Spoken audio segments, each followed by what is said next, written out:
तो 3 दिनों के यूरोप दौरे के बाद प्रधानमंत्री मोदी आज भारत लौट रहे हैं। कल पीएम ने पेरिस में फ्रांस के राष्ट्रपति इमैनुअल मैक्रोन से मुलाकात की। भारत फ्रांस रिश्तों के 70 साल पूरा होने और रणनीतिक भागीदारी के 24 साल होने के मौके पर यह अहम मुलाकात मानी जा रही है। दोनों नेताओं ने संबंधों को और मजबूत बनाने पर चर्चा की।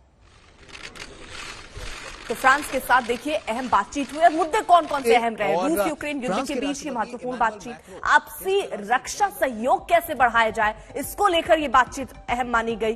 अर्थव्यवस्था को लेकर यहां बातचीत हुई है, यानी किस तरीके से अर्थव्यवस्था सुधर सकती है, चाहे वो भारत की हो या फ्रांस, किस तरीके से सहयोग बढ़ सकता है। समुद्री सुरक्षा पर भी यहां पर बात हुई है दोनों नेताओं के बीच। ग्रीन एनर्जी को लेकर बातचीत हुई है। इसके बाद प्रधानमंत्री नरेंद्र मोदी ने देखिए ट्वीट भी किया। उन्होंने लिखा कि फ्रांस की मेरी यात्रा संक्षिप्त लेकिन बहुत बढ़िया रही। राष्ट्रपति इमैनुअल मैक्रोन और मैंने कई अहम मुद्दों पर चर्चा की। मैं उन्हें और फ्रांस सरकार को उनके शानदार आतिथ्य के लिए धन्यवाद देता हूं। तो ये ट्वीट भी प्रधानमंत्री नरेंद्र मोदी ने किया है।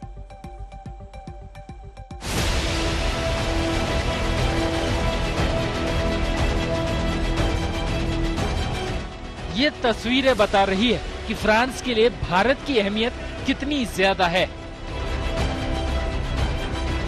10 रोज पहले ही दोबारा जीत कर आए फ्रांस के राष्ट्रपति इमैनुअल मैक्रोन ने पेरिस में कुछ इस तरह प्रधानमंत्री नरेंद्र मोदी का स्वागत किया। ये गर्मजोशी और आपसी जुड़ाव यूं ही नहीं है, इसके पीछे दोनों देशों और नेताओं की गहरी आपसी समझ और रिश्ते हैं।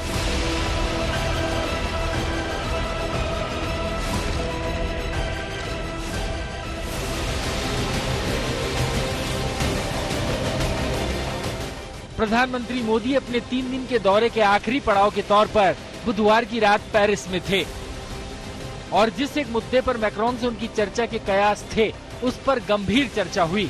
दोनों नेताओं ने रूस यूक्रेन जंग पर बात की। भारत ने फिर कहा कि बातचीत के जरिए ही रास्ता निकले। Yes, I think the developments in Ukraine did come up for discussion between the two leaders, and they exchanged their perspectives on the developments there. Prime Minister Modi gave a very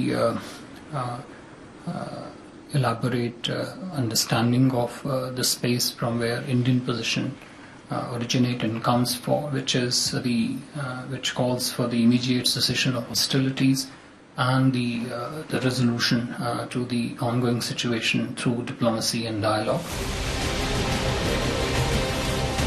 जंग ही नहीं, Macron और PM Modi ने जंग से उपजे दूसरे खतरों पर भी बात की और चर्चा की कि कैसे जंग की वजह से दुनिया को होने वाले दिक्कतों से बचाने में दोनों देश मदद कर सकते हैं। The two leaders also spoke very extensively, exchanged views very extensively on the cascading effect of the situation in Ukraine in terms of global food shortages, shortages of commodities such as fertilizer, and how the two countries can partner together in order to address some of these challenges which are very real and felt on the ground. इससे पहले Paris के Élysée palace में फ्रांसीसी राष्ट्रपति Macron ने PM Modi का स्वागत किया। स्वागत के बाद करीब 1 घंटे तक पीएम मोदी और मैक्रोन की तमाम द्विपक्षीय मुद्दों पर बातचीत हुई। इसके बाद करीब 1.5 घंटे तक भारत और फ्रांस के उच्च स्तरीय डेलीगेशन की चर्चा हुई। भारत और फ्रांस ने अपनी 1998 से चली आ रही रणनीतिक भागीदारी को और मजबूत बनाने पर गंभीर चर्चा की। इसके तहत रक्षा, सिविल न्यूक्लियर इकोनॉमी के मुद्दों में सहयोग पर भी बात की। समुद्री सुरक्षा, ग्रीन एनर्जी और आतंक के खिलाफ मुहिम जैसे अहम मुद्दों पर भी गंभीर चर्चा की। हर क्षेत्र में सहयोग बढ़ाने पर दोनों ने सहमति जताई। इससे पहले पेरिस में भी मोदी मोदी के नारे जमकर गूंजे। पीएम का पेरिस में जोरदार स्वागत किया गया।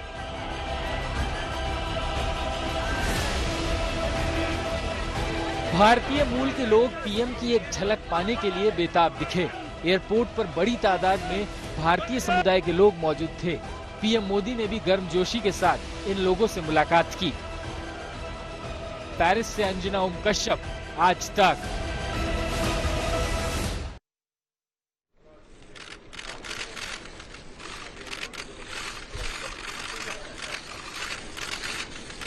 और फ्रांस के राष्ट्रपति इमैनुअल मैक्रोन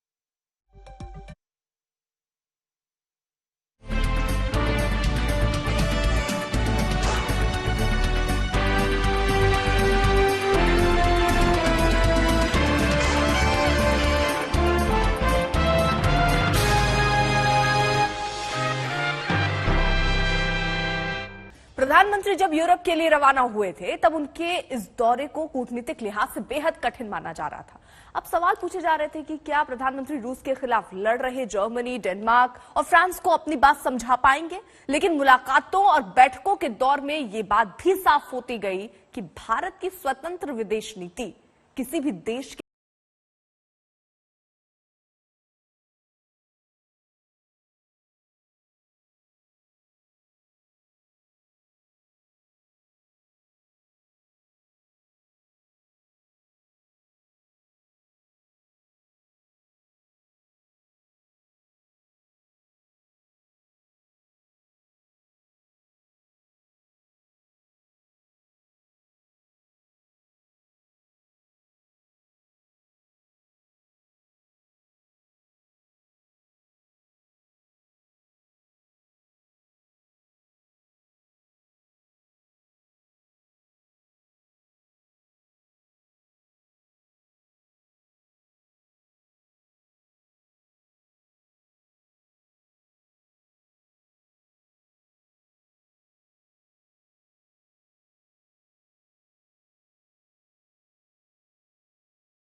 यही नहीं, कोपेनहेगन में अप्रवासी भारतीयों के जोश ने डेनमार्क की पीएम को चकित कर दिया।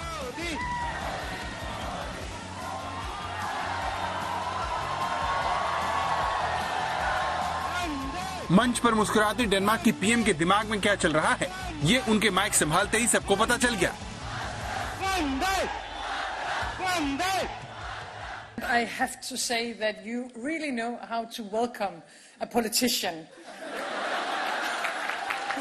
Please teach the Danish population how to do it. Denmark की आबादी सिर्फ 58 लाख है। सवाल यह है कि छोटे से डेनमार्क की इस गर्मजोशी के आधार पर क्या पीएम मोदी के यूरोप दौरे को कामयाब माना जा सकता है? I would also like once again, please teach the Danish population. No. Denmark दुनिया का दूसरा सबसे खुशहाल देश है, जिसकी प्रधानमंत्री ने रूस यूक्रेन युद्ध को लेकर जो कुछ कहा, उसने नरेंद्र मोदी के यूरोप दौरे की पहली बड़ी कामयाबी रेखांकित कर दी।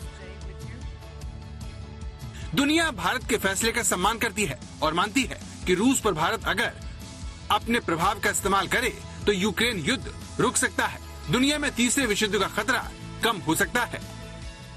My message is very clear. Putin has got to stop this war and to end the killings. I, of course, hope that India will influence Russia also in this discussion. प्रधानमंत्री नरेंद्र मोदी 3 दिवसीय Europe दौरे पर एक ऐसे वक्त पर आए जब पूरी दुनिया रूस के खिलाफ है, चाहे वो जर्मनी हो, फ्रांस हो या फिर डेनमार्क। प्रधानमंत्री 3 ऐसे देशों में गए हैं जो सभी रूस यूक्रेन की जंग में रूस के बिल्कुल खिलाफ खड़े हैं। और ये वक्त ऐसा भी है जब नेटो देश, अमेरिका, तमाम ये देश हथियार दे रहे हैं इस जंग में यूक्रेन को रूस के खिलाफ। और ये तमाम मुल्क चाहते हैं कि हिंदुस्तान भी रूस की आलोचना करे। लेकिन भारत का स्टैंड ये है कि हम युद्ध के विरुद्ध हैं, यूक्रेन में जंग रुकनी चाहिए, लेकिन ये आपसी बातचीत और चर्चा के जरिए ही मुमकिन होना चाहिए। Through its attack on Ukraine, Russia has violated fundamental principles of international law. The war and the brutal attacks against and on the civilian population in Ukraine show how unrestrained Russia has been in violating the fundamental principles of the UN Charter. Thus, I repeat my appeal to Vladimir Putin, end this war. And the senseless killing, withdraw your troops from Ukraine. हमारा मानना है कि इस युद्ध में कोई विजयी party नहीं होगी, सभी को नुकसान होगा। इसलिए हम शांति के पक्ष में। कूटनीतिक मोर्चे पर फ्रांस की भी अपनी मजबूरी है। ऑक्स समझौते से अमेरिका ने उसे दूर रखा है। $66 बिलियन का ऑस्ट्रेलिया से हुआ उसका करार भी खत्म हो गया है। इससे नाराज फ्रांस अब भारत को अपने साथ रखना चाहता है और इसीलिए मैक्रोन ने दूसरी बार राष्ट्रपति बनने के बाद पहली बार जिस नेता को अपने यहां बुलाया वो है प्रधानमंत्री नरेंद्र मोदी। प्रधानमंत्री नरेंद्र मोदी अपने यूरोप दौरे के आखिरी पड़ाव में उस देश पहुंचे जिसे भरोसे के पैमाने पर दूसरा रूस कहा जा सकता है।